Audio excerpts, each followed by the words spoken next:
Yeah, and when I say the media, it's the largest section of the Ghanaian media. Any civil society, any clergy. Omo against John Mama and NDC, they supported the Akofu Addo and the MPP to come to power.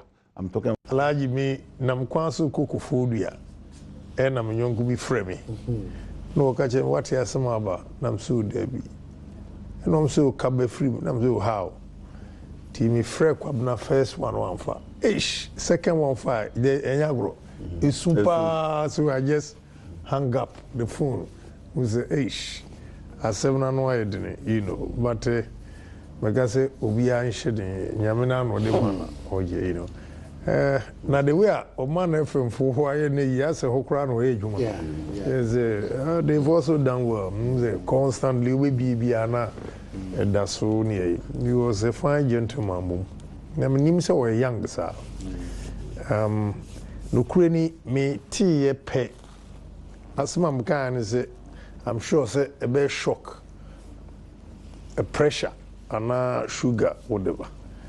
They may be cook for the hono MPs nation. One of them check immediate. I mean, I was ready and I feel me discipline. I high. I was checking. Also, my cousin was phone say bufuta.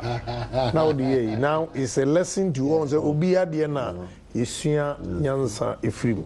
Why could he say? Why could he say? Why could he say?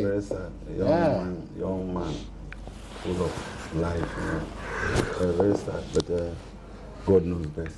God knows best. And fortunately, Ono he has paid his dues at that even early age.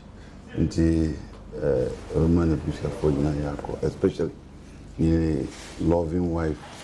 Valentina and Omuba. Multimedia so one shed and I'm going to say she shed it because pillar I was station the center Komla du Mono wine and Omanhene Ankasa.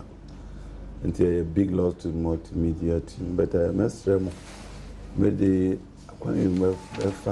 advice you say me many penny film and sana ya born abaso and I say ya can once throughout a year by and a way by Obia about ecosystem as a Mr. Kong as a Kabankwana a man could do baby a dream, but I think that almost starting ecosystem I'm a birthday program about the must listening to afternoon show in Ghana and Africa, I mean the world at large.